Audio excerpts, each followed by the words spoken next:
Hey, it's going to be commentary for chapter 61 of my book, Metadimensional, which you can find on Kindle or listen to for free as an audiobook on Google Play. Links are in the description. So, chapter 61 is called Limbo. And it's called Limbo because that's where you should be now if you followed the book or followed the commentary chapters. So, in the previous chapters, I showed how this theory invalidates my previous theory. And on the way, it also invalidates the whole scientism and religion, like the sublime, and basically everything. Now here's the problem. You don't know if it's true or not. Like, first, you don't know, probably, you're not really sure if I made a mistake somewhere in the deductions. Like, you might have a suspicion that I did, but I can also see the case where you don't know that there's a mistake here in the arguments, like there's some kind of logical mistake or something of that type, or like some kind of information that changes everything if you put it in context, and that is not addressed by the arguments of the theory at all, and therefore changes the validity of all of that. So you don't know if it's true or not. You don't know if I made a mistake in my argument, even if it's true. And then you don't know if it's true. Like, if the whole theory, the whole thing is true, like, what if it is? I mean, it's not, if it is, it's not like, another day at the office, okay? It's not like, that's just like, a small thing, let's carry on with our day. I mean, you can take it however you want. You can say it's a theory. I can continue conducting my business as always. But you see, there's a lot of technologies that can be built on top of this theory. Like, for example, let's say using identification cues, by making a mass of people identify more or less of their wakeful reality. According to this theory, you could get like a sparse reality where you can travel faster than the speed of light. It's like, because simply there's be less there. I argue that I discussed this in the previous chapter, but I'm saying it's possible. And so you want to build fast rockets, maybe that's the way to build them. So you're going to just leave it on the table, not do anything about it? You can consider the topic of power brains. With the notion of power brain, the fact that you start to treat your subconscious and your super ego, say, as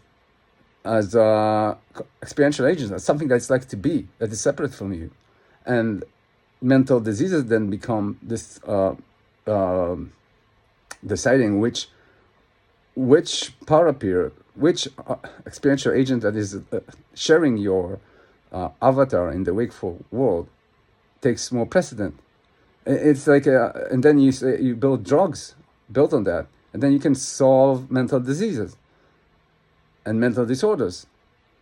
Like, okay, so you people are struggling with this stuff, and the science on this is pretty much like throwing dots on the board and then seeing what sticks. Like, and this can be a whole new revival of that field. Or it could zoom it. Like, okay, so you're going to just leave that? Say, okay, because I don't want to believe that the theory is true, I'm not going to treat the topic of the power brains as a real thing, and I will leave all that on the table, or will I make some profits on that? The same can be said also about like understanding the social dynamics. If you start thinking of the social dynamics as a struggle of experiential dominance, not as a struggle of, let's say, finance, or like any of the, or I don't know, religious, or like any notion that doesn't actually cohere with the topic of experiential dominance, then you can start to understand the public better. And then you can, if you're looking for power, then, political power, you can use that. Now you're just going to leave that on the table? You expect everyone to leave that on the table? If the theory is true, it's true. And this will work. because this isn't about, like, these principles aren't about what currently is in the wakeful world, in the physical world as we know it. This is the meta of it. This is the rules, the private blind gaps, the stuff that we don't haven't incorporated into rules yet, or maybe will never be able to incorporate into rules such as the laws of nature, more like not as stringent as those rules, but still rules nonetheless, or at least leverage. You're just going to leave that on the table. And what about the but then you have to consider the possibility, okay, if that's true, I'm going to make profit off all that. Like, I can leave that on the table, someone else won't, and they'd be richer than me. Okay, but hand in hand with this being true, there comes the risks here. If this is true, all this theory is true, then yeah, okay, you get all this technology, but what you also get is that your morality is like expired. Like, okay, how often have you felt remorse for bad things you did to dream characters, hurt them, or worse? According to this theory, there is no significant difference in terms of like what is more real. Both of it are just reflections of your experience on the objective substrate. So, thinking about it like that, you could say, yeah, I don't care about what I do about to the people I meet in my dreams. Well, I also won't care about the people I meet in my wakeful world. They are the same. They're just reflections. I don't know who of them there's something that's like to be. I don't care. I know if they are, then they are me, and I'm taking the credit on me suffering that in case they are. Like, fine, I'm taking it. Or I can say another thing. I can say, yeah, you know what? This whole reality is just about me picking what is important, and I think that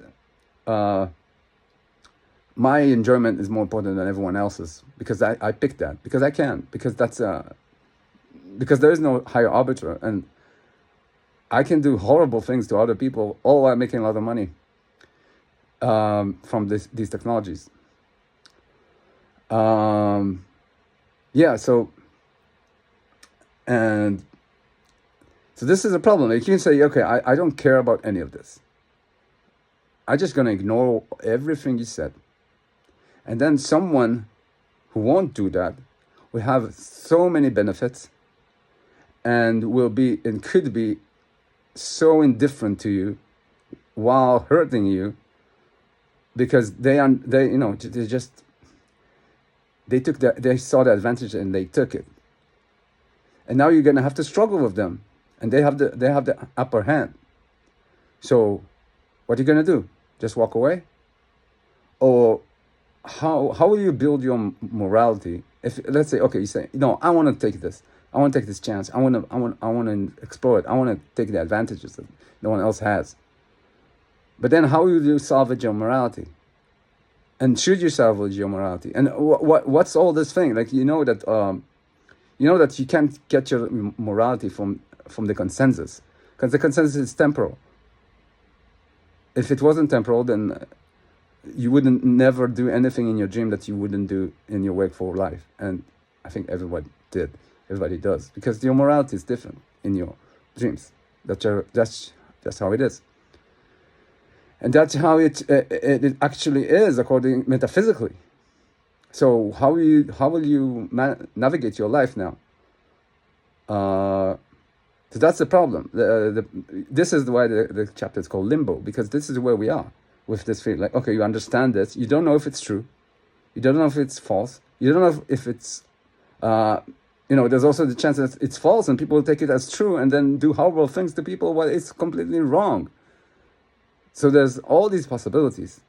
And without a way out of this state of being both, this fear being both true and not at the same time, it could go south really, really fast.